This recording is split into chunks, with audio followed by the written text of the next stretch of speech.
Alrighty, we're in the dark. Oh, you probably can't see it, but the wood heater's going over there. Anyway, it's 12:30 at night. We're in the morning, technically. Yeah. Couple things with this pastor. I have been looking for the guy online and haven't really found much at all. I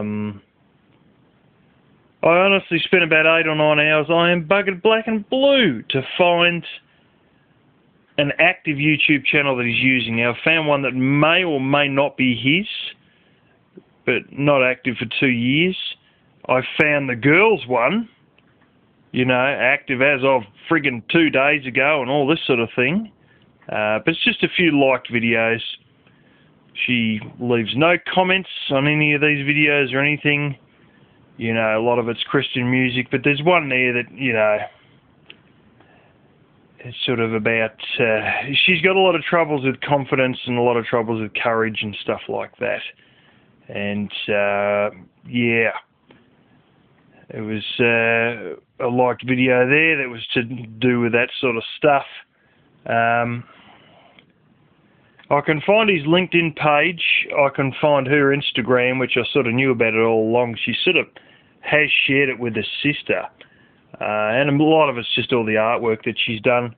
And from another thing she's been involved in locally, I found out that she's doing a fine arts degree at a particular university.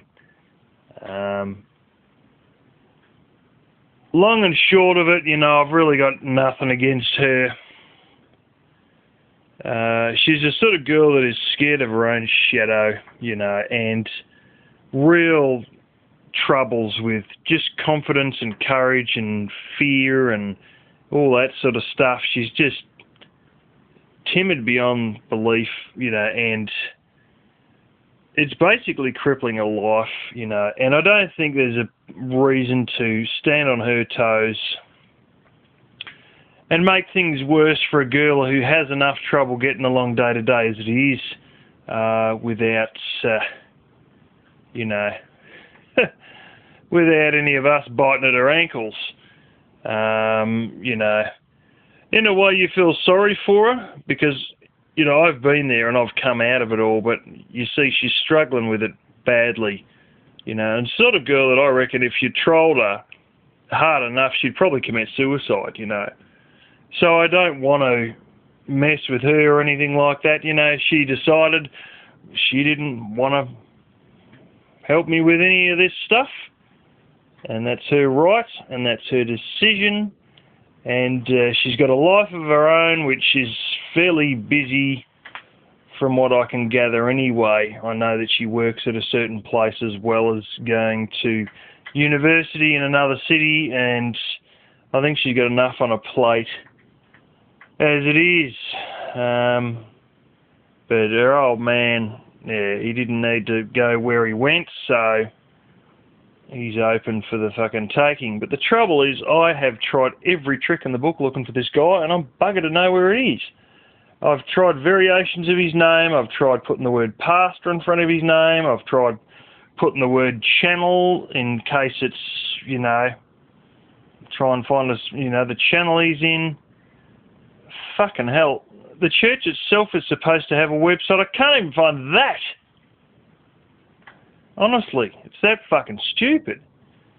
I'm quite surprised, really. Yeah.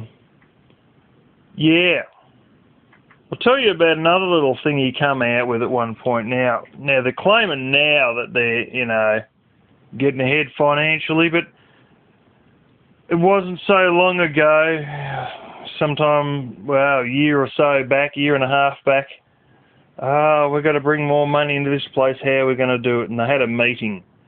It was a whole church members meeting, and non-members are allowed, and, technically I'm not paying my yearly fee, so,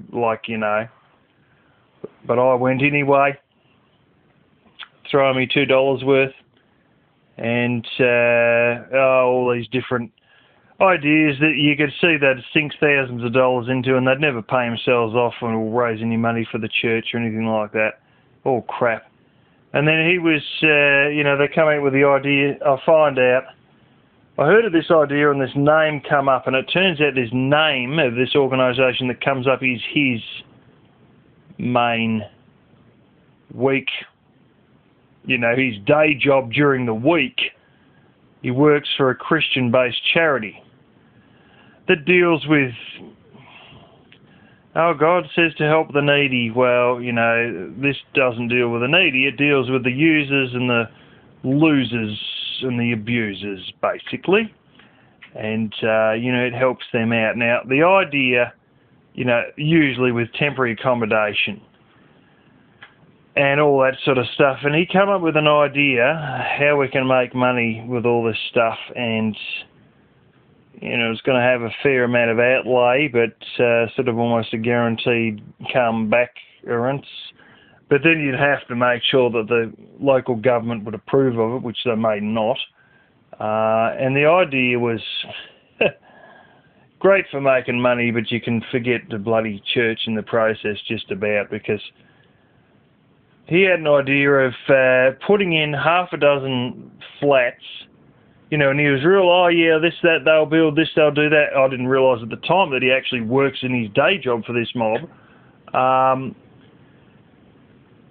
But I made the connection because I found out more recently where he works, and remembered that he'd said that. And that was why he's so sure that he could get this mob to be interested, was because he bloody well works for him. And his idea was, how's this, on the land that the church has, because it's got a fairly decent sized block, to build maybe half a dozen flats, or like basically apartments, for all these users, losers and abusers to go into as temporary housing, and that would make us money. And we're talking about people that have come out of rehab and friggin', all the glorious things, come out of hospital from an overdose, and their parents ain't willing to take them back in the house because they steal everything that's not nailed down. These sort of people that are just wipeouts with their life. And, imagine having half a dozen of those types of people, and you got a whole car park full of cars, and everybody's in the church, and while they're all in the church, they know you're going to be in there for another hour and a half, and, what do you think all these quote-unquote trying to reform junkies are going to do? Because let's face it, most of these people are junkies. And they're, on the path to trying to clean their life. Well, that's what they're telling you. What do you think they're going to be doing while you're in church for an hour and a half? Yeah, ransacking all the shit out of people's cars. Sure, they'll be going through your damn vehicles, trying to see if there's anything worth stealing. Now, is that worthwhile for the church, fucking hell, is this the sort of shit you want to bring in? Is this what you want to happen? Oh, well, now we're fully funded, but we've got no members left because they're sick of people fucking stealing shit out of their car while they're in church. Fuck me. And then what? They're probably going to employ a security guard, and all the money they're making is probably just about gone out the window on this frickin' security guard and the mortgage paying for these damn half a dozen apartments. But anyway, this is the sort of rocket science shit you'd expect, wouldn't it, Anyway, I was hoping I could find the guy on YouTube. I was sort of surprised I couldn't. I should have done that first, but I thought, it won't be a problem. I'll be able to find him. Can't find him on YouTube or Google Plus. That'll lead me to YouTube. There may be one or two people that are better than me, and I might try and put them onto it. But honestly, I think it's we're great at playing battles on YouTube because we know the way the system works, and some of the little backdoor stunts and whatnot. If you're going to have a battle, the best battle you can have is one where you choose where you have it. You know what I'm saying? Because you'll choose the realm in which you know that you can operate the best and are most likely to be successful. You know, and YouTube is our realm where we are successful. And yeah, like,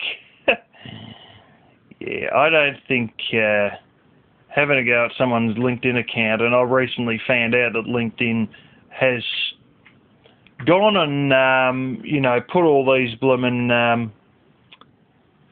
anti-trolling policy in just recently, you know, because they've obviously seen a few trolls, and so they've changed all their terms and all this sort of stuff. And you know, I don't think he looks at this LinkedIn account. He probably doesn't. I doubt it. I highly doubt it. And yeah, it's if we can't find a YouTube channel, it's not going to be terribly easy to conduct any sort of flaming battle, obviously.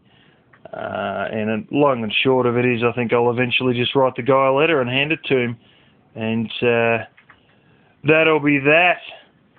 But anyway, you know, dickheads will be dickheads, and you deal with them appropriately, you know. And it's one of these things like, if you don't want to be attacked, don't attack in the first place, you know. If you don't want someone biting you in the ankles, don't fucking attack them to begin with, and they won't come back and bite you in the ankle, you know, and or bite you on the arse or whatever. But anyway, that's just where we're at with that little situation, and it's a bit unfortunate because I know we could have really had some friggin' fun with this shit, but and I really should have checked this before I friggin' assumed I'd be able to find it, but it is what it is.